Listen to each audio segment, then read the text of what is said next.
thank everybody for coming today. I'm Stephenie Foster, and I'm really happy to be able to have a discussion today about the great work done by Hands Along the Nile, and to be able to present them with an Advocate of the Year award, which is very well deserved for everything that they do to bridge cultures and build futures for women and girls.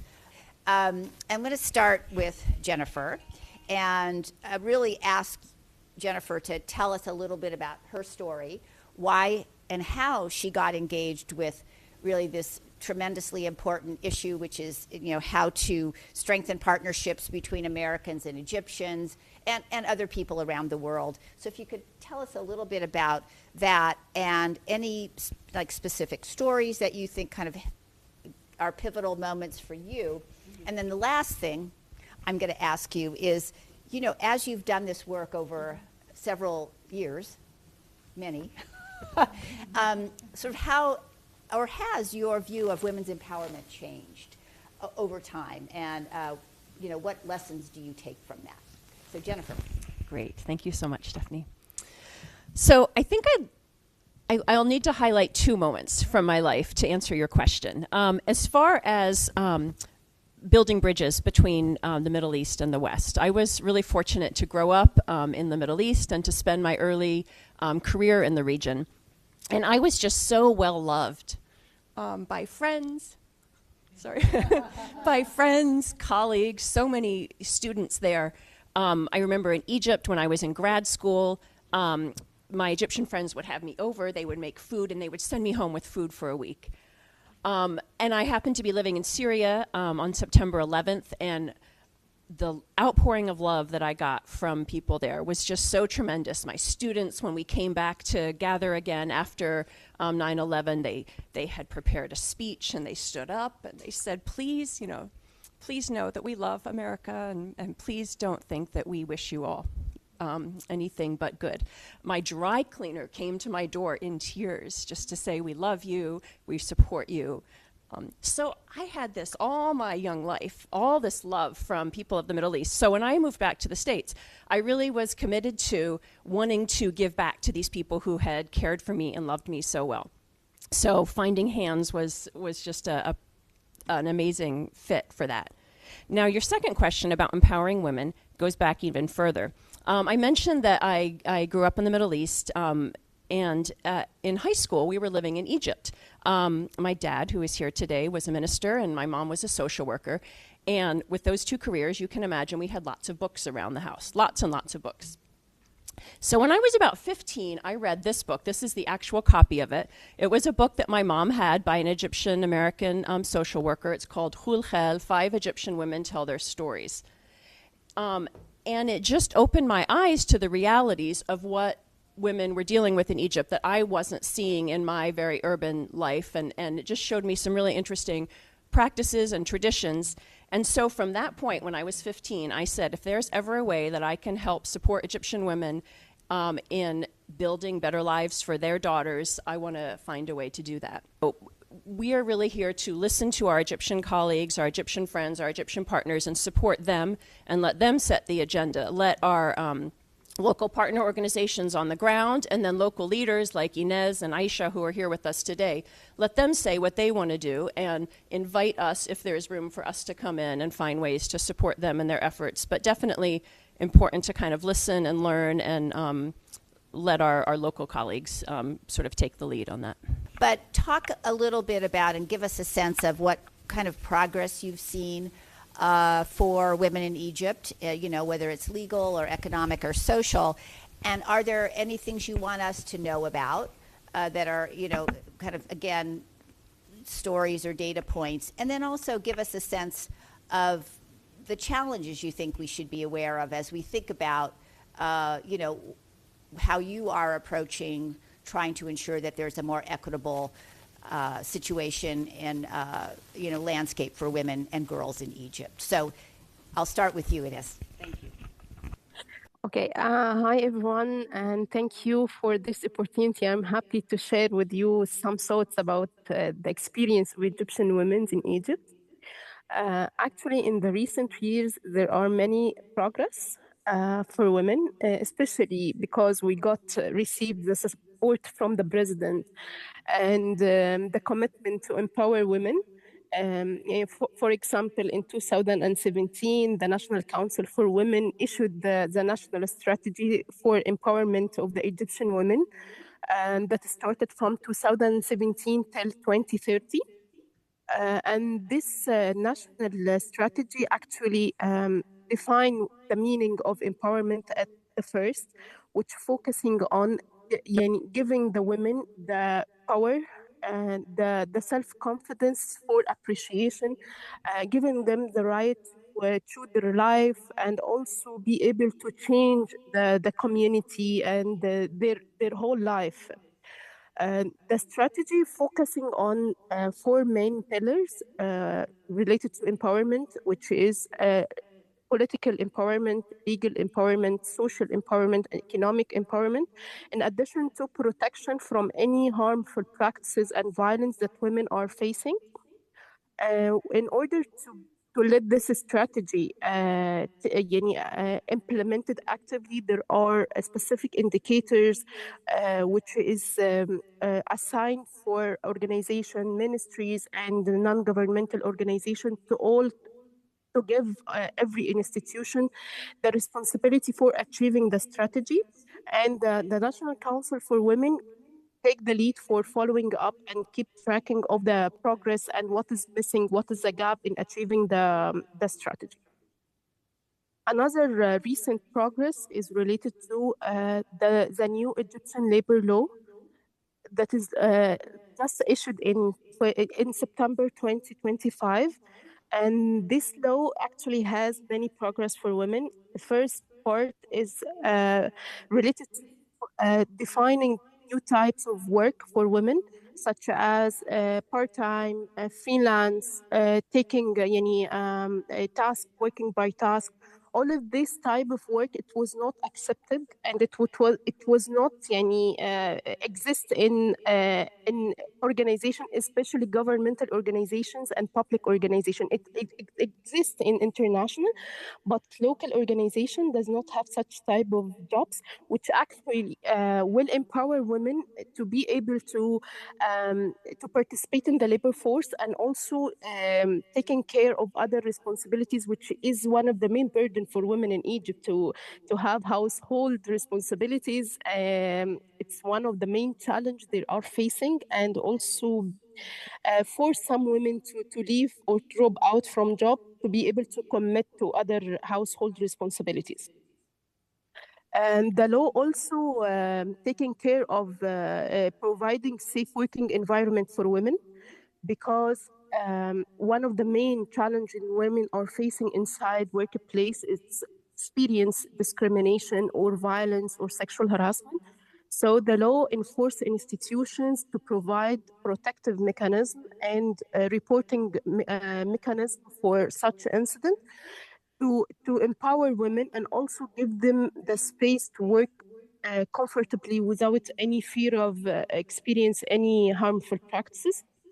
In addition to that, the law also explicitly mentioned that sexual harassment and bullying is a crime according to the law, but it's good to be mentioned in the Egyptian labor law itself, which give that such an issue as an importance for combating such behavior. Adding to that, there are any added values such as increasing the maternity leave for women instead of 3 months is to be like 4 months, providing men with one parental leave for just one day, support women after delivery. However, it's not enough, but it's a good point to be included. I want to also mention another progress related to provide women with the opportunity to participate in male-dominated occupations. In August 2025, there was a presidential decree to allow women to be work as a judge in the state council, which is not happened before.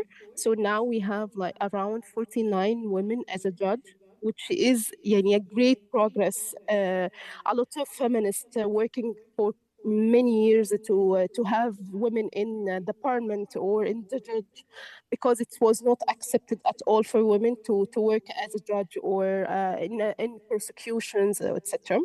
Another progress happened related to financial inclusion for women, to support women in presence or actively participation in SMEs or small and micro and medium enterprises, which is the financial inclusion strategy that launched by the Central Bank of Egypt.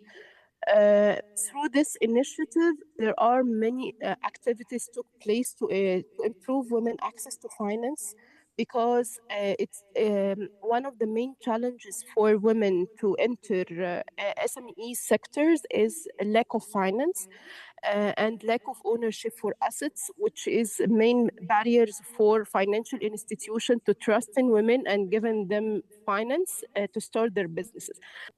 But if we are talking about what are still needed for women, the first one is the large percentage of women are working in informal economy. So it's really important to find mechanism and incentives for employers to move from informal sector to formal sector, because women in informal sectors, they find it's more suitable for them, taken into consideration household duties and flexibility in working conditions. However, their rights is not protected. They don't have medical insurance. They don't have social insurance. So it's one of the main things that is needed to focusing on improving the working condition and the transition from from informal economy to formal economy. The second barriers also for women is the childcare services, because it's not all places provide such a service. Even though the Egyptian labor law force institutions to provide childcare services if the number of employees is more than 100 women. So they have to hire below this number to avoid providing childcare. One another challenge is lack of opportunities and access to different resources, not necessarily being financial resources, but if you are talking about capacity building, networking, mentorship, etc., it's limited opportunities, and it's not allowed for all women in all Egypt. Your sense of the progress that you're seeing, and I know you're an entrepreneur, and then challenges that you see as well. In recent years, Egypt has seen great progress in empowering women, especially in this creative industries, and we're witnessing more and more women leading art initiatives or design studios and craft projects. And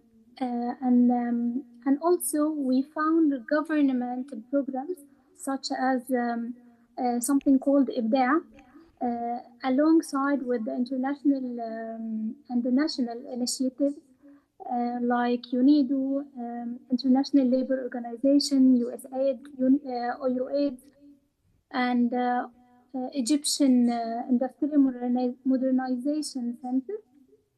All this together and more, they played great role to support female artisans and creative entrepreneurs.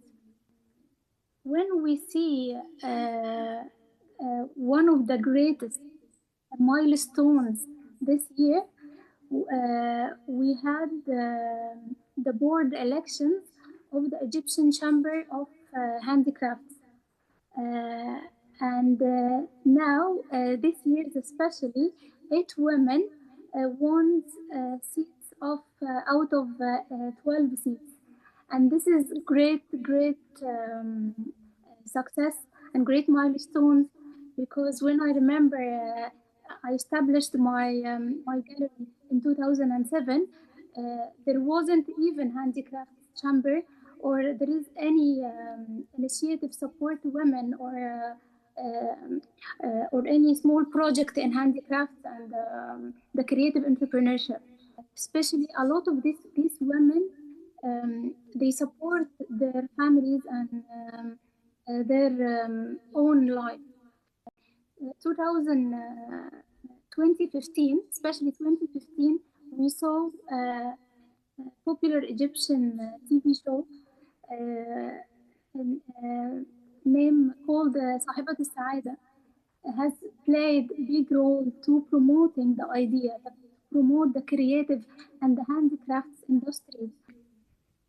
So this made great transformation, because before, I think 2005, many media platforms started to talking about the women, but they didn't go deeply, like that show that started in 2015. In this time, the people saw the deep stories behind these women, and they saw the struggles, all these women problems. So that made them able to compete. And then we were only 5 success stories in the International Women's Day. Okay, and this was in 2010. Now, in these days, we can find every year. In last 5 years, we can find 50 success stories. So, Just so people know, Hands has been working for 37 years in this field, so it's not a new group. It's really been on the ground for a long time. When we talk about women's empowerment, it's such a wide field, so not every program is suitable for every goal that we are trying to achieve, and it's not always suitable for specific type of women.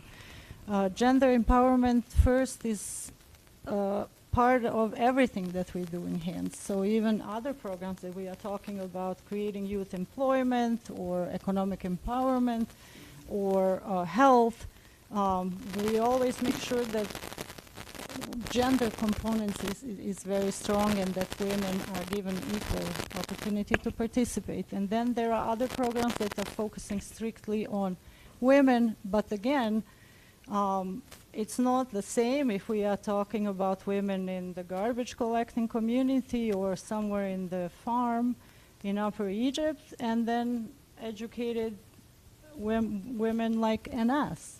So we have, again, different types of approaches that we implement.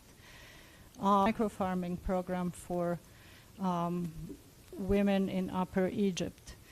And that's a very suitable way to empower women who have no education or who live in traditional communities. Little intervention. This woman lives in a small village near Minya, which is somehow in the central Egypt, which we call southern or Upper Egypt. And she lives in a very traditional village where, as a woman, she's not supposed to work, but also she's not supposed to leave her house. Even for Egypt, it's kind of an extreme situation.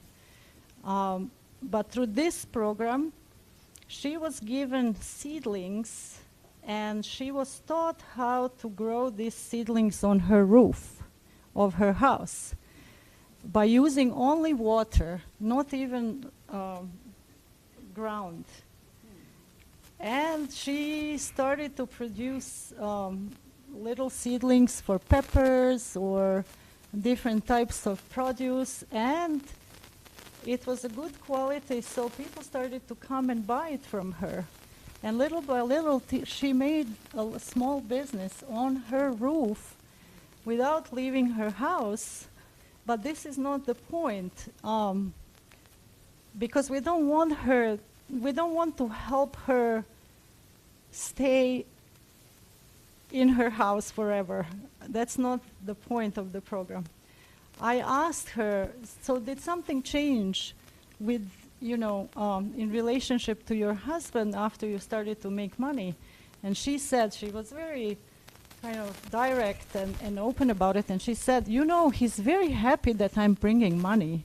Yeah. And now when I'm bringing money, he doesn't complain. He doesn't mind if I go outside. And she started to be more active in the community. She joined the local civil society organization. She is working to reach out to other women in her village and involve them in this networks. We tried for many years to get funding from State Department, and this was actually our first grant from the State Department in 2009. It was called Young Entrepreneurs Program, and the idea was that we would find small entrepreneurs either who are disabled or women who are engaged in craft production. We would bring them to the U.S. for exchange in Chicago and Washington, D.C. They would see how small businesses are integrated into the supply chain. There were some programs at that time, for example, the City of Chicago had special programs to deal with businesses owned by disabled or women. And also they were supposed to meet with similar entrepreneurs here and receive some training in small business management as well. 2009, Aisha was actually participant in the first, actually the second cohort of this exchange. So since 2009 until now, 2025, this program has been running uninterrupted. And it kind of evolved as circumstances changed and the sources of funding changed. And we got a lot of interest in the craft making component. So Young Entrepreneurs right now is only focused on young women engaged in craft production. Over the years, we managed to engage more than 200 trainees in this program. And it always has a U.S. component. Even though it's happening only in Egypt right now, we always bring trainers from the U.S. To at least conduct one part of the kind of mentoring or some training in some specific aspect of craft production. Sometimes we are talking about quality, sometimes design, international trades, and so on. So again, if you know anybody who, and I'm sorry, this is what we do, right? We have to connect. I love it. If you know anybody who has expertise in this area, please connect with us and let us know, because we are always looking for new volunteers who are willing to share their expertise and knowledge. And of course, we are always looking for funding. So we have an ongoing online campaign. So please consider. Because look at Aisha, and I would like to have a moment just to mention her case, because Aisha came to us as a participant in 2010. She owned a small gallery called Galleria Conti. Aisha, you can correct me if this is not true. Yeah. In Alexandria. And she participated in our program, and 15 years later, she owns a factory of furniture in Aswan. She owns a gallery in United Arab Emirates where she sells her products.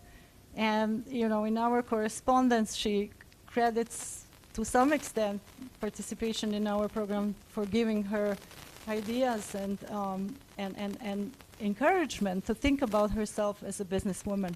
We were founded by the same founder as SIAS, and they are still our largest partner organization. It stands for, they're the Presbyterian or the Protestant Organization for Social Services, and they serve over 4 million Egyptians and underserved communities every year, Egyptians of all faith backgrounds.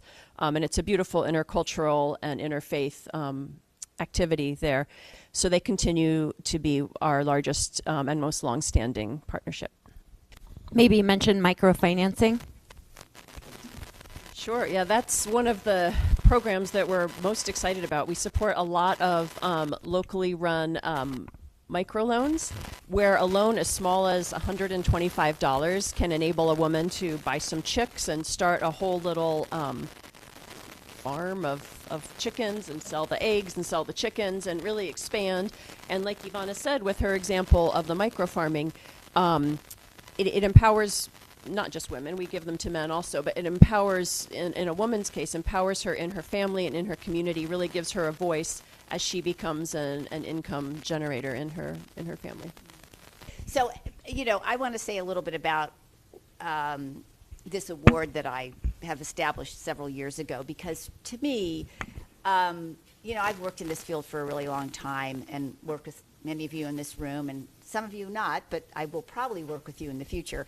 And I'm always impressed by the importance of groups and organizations that really listen to women and men in the field and don't make assumptions about what's best for them. And also are willing to advocate, for the kind of work that they do in the United States advocacy context. I mean, I guess I should say just sort of, talking to the State Department or the Foreign Relations Committees or other people to say this is how we need to be really ensuring that we're building safer, more secure, and more prosperous communities around the world, because in the long run that's, not to be too transactional, but better for us as a country. And it does also ensure that people have so much more ability to have agency over their own lives. We all know the research: when women thrive in communities around the world, communities thrive, and places really are much more prosperous, stable, and able to build brighter futures for themselves. So with that, I'm really proud that this year I got to give the award to Jennifer Cate and to Hands Along the Nile. Please join me in congratulating Jennifer. I should say it's not just like I am going to give her a nice little award, but also I make a contribution of $10,000 to the work. And so I really think it's the kind of work that I personally support. I think it's important, and I just really want to thank you all, and thank Aisha and Inaz for being part of this as well, because your voices mean a lot and they make a really big difference. So with that, you should give her a round of applause.